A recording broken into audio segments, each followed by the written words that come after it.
할렐루야. 말씀의 소리, 기도의 소리, 찬양의 소리로 하나 되는 소리하나교회 주일 예배를 하나님께 드리도록 하겠습니다. 먼저 사도신경으로 우리들의 신앙을 고백하겠습니다.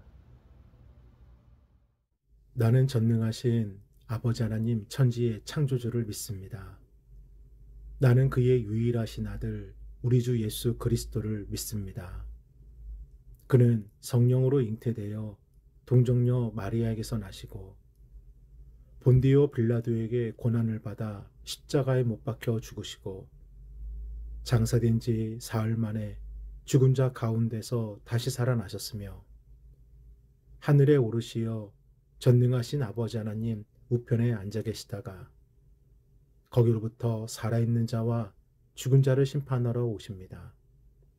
나는 성령을 믿으며 거룩한 공교회와 성도의 교제와 죄를 용서받는 것과 몸의 부활과 영생을 믿습니다. 아멘. 찬송가 150장 갈보리 산 위에 우리 함께 찬양하겠습니다.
주님께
오늘 함께 보실 하나님의 귀하고 복된 말씀은 누가복음 19장 30절로 36절까지의 말씀입니다.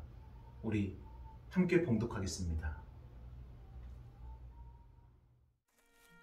너희는 맞은편 마을로 가라. 그리로 들어가면 아직 아무도 타보지 않은 나귀 새끼가 매어 있는 것을 보리니 풀어 끌고 오라. 만일 누가 너희에게 어찌하여 푸느냐 묻거든 말하기를 주가 쓰시겠다 하라. 보내심을 받은 자들이 가서 그 말씀하신 대로 만난지라. 나귀 새끼를 풀 때에 그 임자들이 이르되 어찌하여 나귀 새끼를 푸느냐? 주께서 쓰시겠다. 그것을 예수께로 끌고 와서 자기들의 겉옷을 나귀 새끼 위에 걸쳐놓고 예수를 태우니 가실 때에 그들이 자기의 겉옷을 길에 펴더라. 어떤 의사가 아프리카의 외진 마을에서 의료 선교를 하고 있었습니다. 그리고 그 마을에는 외국에서 유학을 하고 다녀와 소를 키우며 가난한 나라를 위해서 헌신하리라 뜻을 품고 살아가는 젊고 똑똑한 청년이 있었습니다. 의사 선생님은 이 청년의 도움으로 영혼과 가능했기에 의료 선교를 무리 없이 진행할 수가 있었습니다.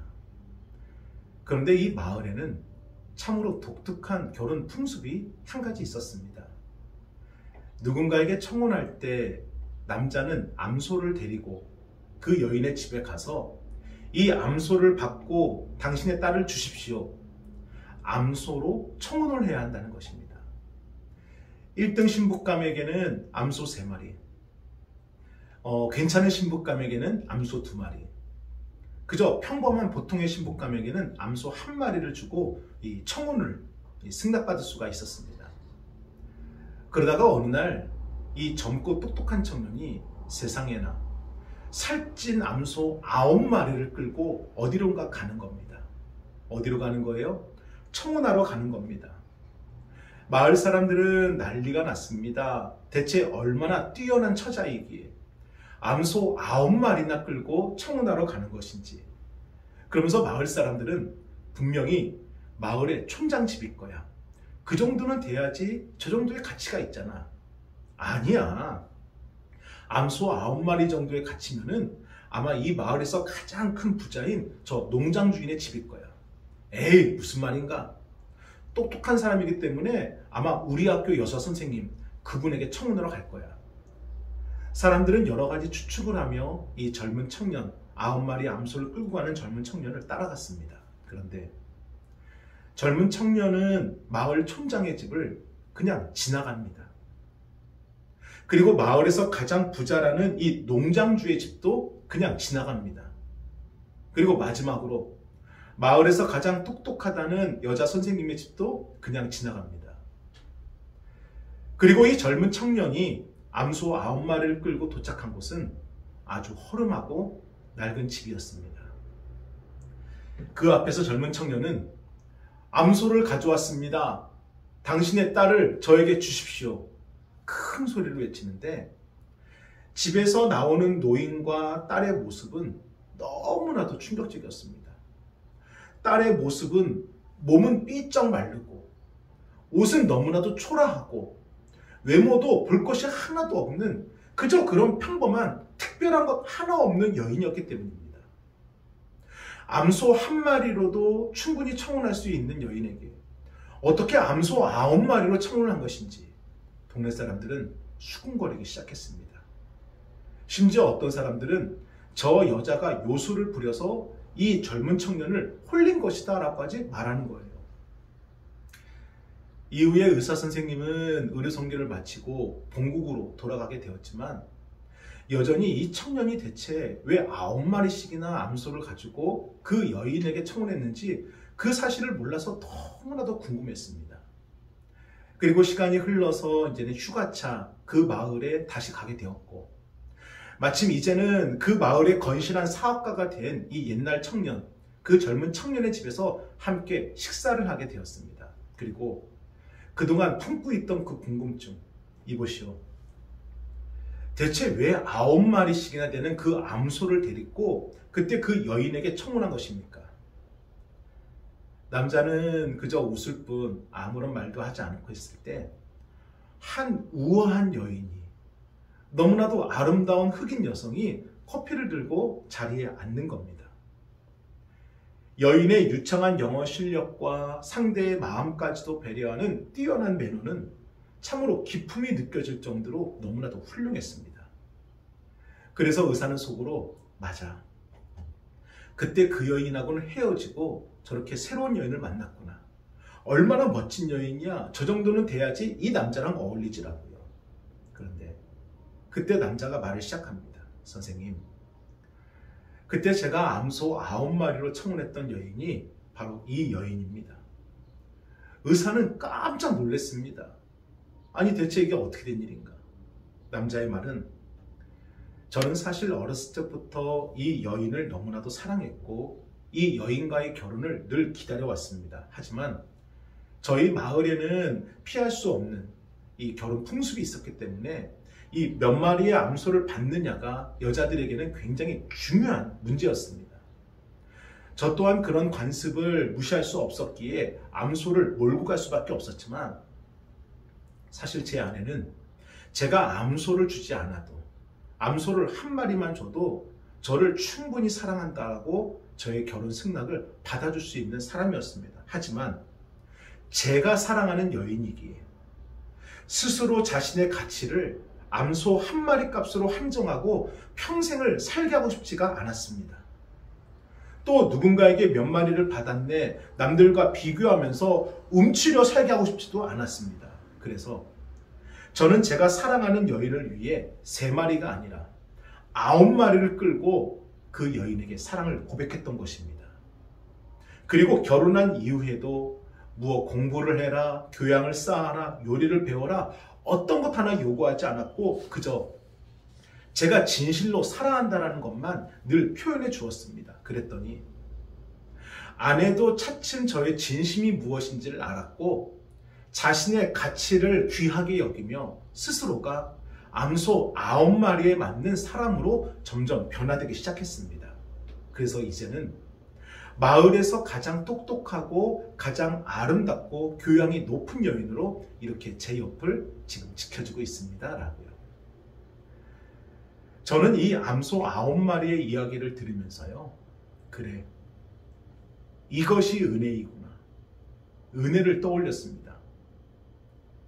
우리는 특별하지 않지만 그런 우리를 특별한 가치의 존재로 바라봐 주시고, 세상의 기준에서 우리의 가치는 대단하지 않지만 그러한 나의 가치를 최고로 인정해 주시고, 그로 인해서 죄로 인해 죽을 수밖에 없는 우리를 십자가의 보혈로 죄의 값을 지불해 주신 것이 은혜요, 영원한 형벌에서 벗어나 영원한 생명과 구원의 길을 열어주신 것이 은혜요, 십자가 앞에 설 수 없는 우리가 예배와 찬양과 기도로 십자가 앞에 엎드릴 수 있는 것이 은혜요, 우리의 인생이 실패한 인생, 도망치는 인생, 멈추는 인생이 아님을 깨닫게 해주신 것이 은혜라는 것입니다. 사랑하는 여러분, 우리의 가치를 평가하는 세상이 아니라 우리의 가치를 인정하는 주님을 바라보시기를 바랍니다. 세상의 기준이 우리의 삶의 기표가 아니라 하나님의 사용하심이 우리의 삶의 이유가 되는 것입니다. 하나님은 그것을 보라고, 그것을 깨달으라고 자신의 독생자 아들 예수에게 십자가의 길을 걷게 하신 것입니다. 그래서 오늘 우리는요, 그 은혜의 첫걸음을 가신 종료주일을 기념하려고 합니다. 종료주일이란 예수님께서 십자가의 죽음을 위해 예루살렘에 입성하신 그 주일날, 이스라엘 백성들이 종려나무가지를 흔들며 호산나 다윗의 자손이여 예수님의 입성을 기념한 것을 지키는 절기입니다. 예수님께서는 예루살렘에서 동쪽으로 3km 정도 떨어진 베다니에서 하루를 머무시고 그 다음날 예루살렘으로 올라가시는데 함께 있던 제자들에게 이렇게 말씀하십니다. 우리 누가복음 19장 30절로 31절을 함께 읽어보겠습니다. 이르시되 너희는 맞은편 마을로 가라. 그리로 들어가면 아직 아무도 타보지 않은 나귀 새끼가 매어 있는 것을 보리니 풀어 끌고 오라. 만일 누가 너희에게 어찌하여 푸느냐 묻거든 말하기를 주가 쓰시겠다 하라 하시매. 아멘. 맞은편 마을로 가면은 아무도 타지 않는 나귀 새끼가 있을 것이고 그 끈을 풀어서 데리고 오라는 겁니다. 그리고 만약에 누가 대체 왜 그러냐고 묻는다면은 주가 쓰시겠다라고 말하라는 거예요. 그런데 우리가 성경을 통해서 예수님의 이 말씀을 글로 읽어서 그렇지, 만약 저와 여러분에게 실제로 이렇게 말씀하셨다라면은 예수님의 그 말씀이 어떻게 다가왔을까요? 여기 베다니까지 마차나 말을 타고 오신 것이 아닌데, 또 여기서 예루살렘까지는 걸어가도 충분한 거리인데 왜 나귀를 끌고 오라 하시는 것이지?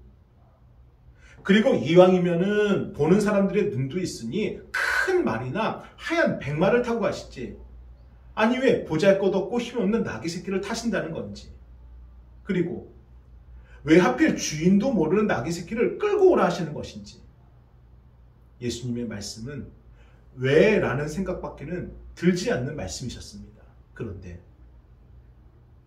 그럼에도 두 명의 제자는 예수님께서 가라 하신 그곳으로 갑니다. 계산적인 생각, 판단하는 마음, 심지어 의심하는 마음도 들었지만 그럼에도 두 명의 제자는 예수님이 말씀하신 대로 나귀 새끼가 매어 있는 그곳으로 갑니다. 사랑하는 여러분, 주님이 가라 하시면 그곳에 주님의 뜻이 있는 것입니다. 주님이 가라 하시면 그곳에 우리가 찾고자 하는 그 길이 있는 것이고, 주님이 가라 하시면 그곳에서 우리가 반드시 만나야 될 만남이 있는 것입니다. 지금 예수님께서 나귀 새끼를 끌고 오라 하신 것은요, 구약 성경에 기록되어진 예언의 말씀을 온전히 이루시기 위함입니다. 우리 스가랴 9장 9절을 함께 읽어보겠습니다. 시온에 따라 크게 기뻐할지어다. 예루살렘에 따라 즐거이 부를지어다. 보라, 내 왕이 내게 임하시나니 그는 공의로우시며 구원을 베푸시며 겸손하여서 나귀를 타시나니 나귀의 작은 것 곧 나귀 새끼니라. 아멘. 구원의 왕으로 오신 예수님께서 무엇을 타신다 말씀하십니까? 곧 나귀 새끼니라. 당시 예루살렘은 유월절을 지키기 위해 수많은 사람들이 모여 있었고, 그들은 이 세상을 바꿀 예수님의 등장을 기대하고 소망하며 예수님을 기다리고 있었습니다. 그런데 예수님이 정작 바라보신 것은 자신을 기다리고 환영하는 사람들이 아니라 하나님의 말씀이었고, 예수님이 원하셨던 것은 이 말씀에 대한 순종이었습니다. 그런데 예수님만 그러신 것이 아니에요. 주인이 누구인지도 모를 나귀 새끼를 끌고 오라 하셨을 때, 그럼에도 순종한 제자들도 예수님이 가신 그 순종의 길에 동행할 수가 있었습니다. 그리고 또 한 사람이 예수님이 가신 그 순종의 길에 동행하게 됩니다. 우리 누가복음 19장 32절을 함께 읽어보겠습니다. 보내심을 받은 자들이 가서 그 말씀하신 대로 만난지라. 아멘.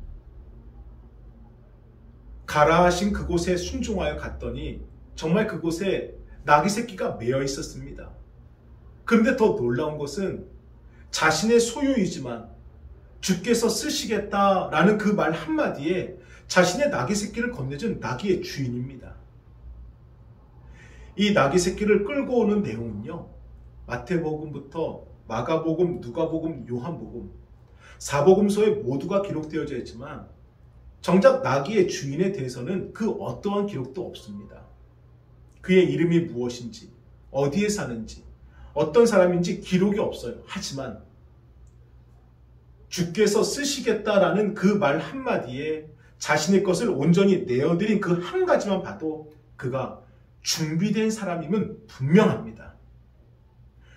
말씀하시면 순종할 준비가 된 사람, 부르시면 거기가 어디라도 갈 준비가 된 사람, 원하시면 무엇이라도 온전히 드릴 준비가 된 사람, 저는 저와 여러분이 이렇게 준비된 사람으로 하나님께 쓰임받는 인생이 되길 주님의 이름으로 축원합니다.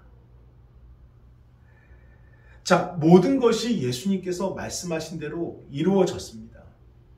예수님께서 말씀하신 대로 그렇게 했더니 문제가 없어요. 처음에는 왜라고 생각했는데, 다음에는 어떻게라고 생각했는데, 그리고 정말인가 의심까지 했는데 가라 하신 그곳에 순종하여 가보니 예수님 말씀대로, 예수님이 말하신 대로 모든 것이 이루어졌습니다.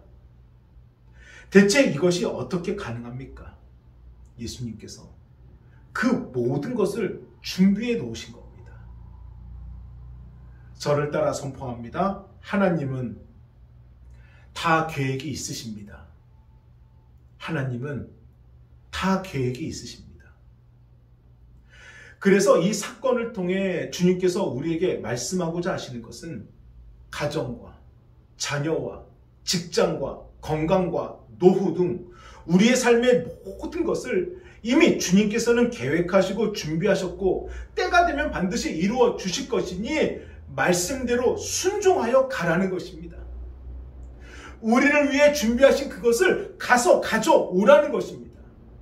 그래서 축복이란 없는 것을 새롭게 만드는 것이 아니라 우리를 위해서 계획하시고 준비하신 더 크고 더 놀라운 그것을 우리가 순종함으로 가서 가져오는 것입니다. 아브라함이 100세에 낳은 아들 이삭, 하나님께서는 아브라함을 시험하고자 독자 이삭을 번제로 바치라 라고 말씀하십니다. 이에 아브라함은 하나님이 가라 하신 그곳에 가서 드리라는 이삭을 진실로 드리게 되는데, 아브라함이 이렇게 할 수 없을 일을 순종하여 할 수 있었던 것은 그는 계획하시고 준비하신 하나님을 믿고 있었기 때문입니다. 창세기 22장 8절을 우리 함께 읽어봅니다. 아브라함이 이르되 내 아들아 번제할 어린 양은 하나님이 자기를 위하여 친히 준비하시리라 하고 두 사람이 함께 나아가서 아멘. 이처럼 아브라함의 믿음대로 그곳에 갔더니 하나님은 이삭을 대신할 숫 양을 준비해 두셨습니다. 계속해서 창세기 22장 13절을 함께 읽어봅니다. 아브라함이 눈을 들어 살펴본즉 한 수양이 뒤에 있는데 뿔이 수풀에 걸려 있는지라 아브라함이 가서 그 수양을 가져다가 아들을 대신하여 번제로 드렸더라. 아멘. 그래서 아브라함은 그곳을 선포합니다. 여호와 이레, 여호와 이레, 하나님이 준비하셨다. 하나님이 준비하셨다. 저는 준비하시는 여호와 이레의 하나님을 우리들의 인생에도, 우리들의 가정에도, 우리들의 자녀에도, 우리들의 일터에도 반드시 이루시고 경험하게 되길 주님의 이름으로 축원합니다. 그래서 오늘 종려주일과 우리에게 주신 말씀을 통해 우리가 주목해야 되는 것은, 하나님이 쓰시고자 하는 사람은 세상에서 능력을 인정받아 권세를 갖고 주목받는 사람이 아니어도, 비록 세상에서는 유명하지 않지만, 남들과 비교해서 지혜롭고 똑똑하진 않지만, 가진 것이 넉넉하지 않지만 예수님과 함께하는 인생이 가치가 있다. 그것을 믿는 사람이고, 그 예수님이 그리스도임을 내가 스스로 고백하는 사람이고, 그래서 예수님의 말씀에 무조건 순종하는 사람, 그럼에도 순종하는 사람, 바로 이 사람이 이 시대의 제자이고 나귀의 주인이고 하나님이 쓰시고자 하시는 사람이라는 것입니다.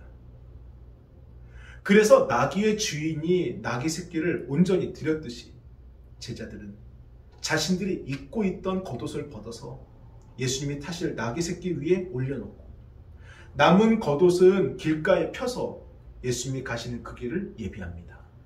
사랑하는 여러분, 주님께서 쓰시고자 하는 사람은 지금 나에게 있는 것으로 최선을 다하는 사람입니다. 그것이 귀한 거냐, 좋은 거냐, 멋진 거냐, 그것을 보시는 것이 아니라 나에게 있는 것 그대로, 나에게 있는 것 그대로 자신의 것으로 최선을 다해 하나님께 드리는 사람, 하나님은 그 사람을 쓰신다는 겁니다. 그러므로 누군가와 비교해서 내가 많이 했냐 적게 했느냐 이것을 보지 마시고 내가 어떠한 마음으로 어떻게 드렸느냐 이 한 가지에 주목하시기를 바랍니다. 이제 고난주간이 시작되었습니다. 이번 한 주간 주님께서 쓰시고자 하실 때 무엇을 어떤 마음으로 어떻게 드리시겠습니까? 나에게 있는 것을 오직 순종하는 마음으로 온전히 드릴 수 있는 그 고난주간이 되기를 주님의 이름으로 축복합니다. 아멘. 기도하겠습니다. 거룩하신 주여 감사합니다. 고난주간이 시작되었습니다.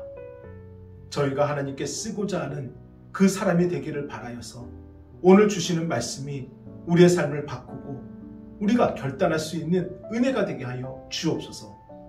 주님께서 쓰시고자 하실 때 나의 것을 온전히 드릴 수 있는 결단이 우리에게 일할 수 있도록 주님 축복의 은혜 부어 주옵소서. 주여.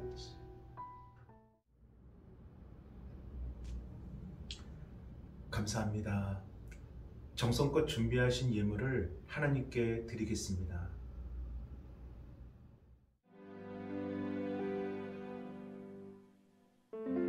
주님 내가 여기 있사오니 나를 보내소서. 나의 마음 나의 몸 주께 드리오니 주 받으옵소서.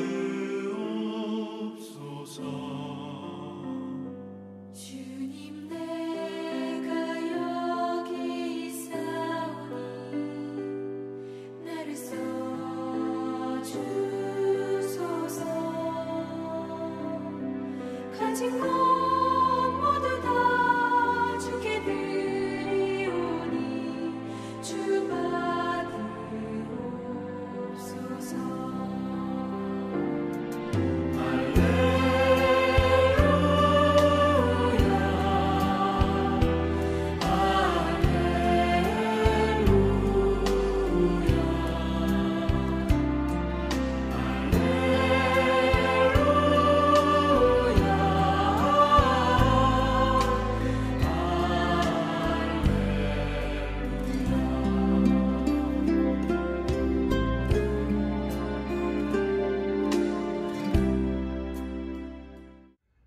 축도로 예배를 마치겠습니다.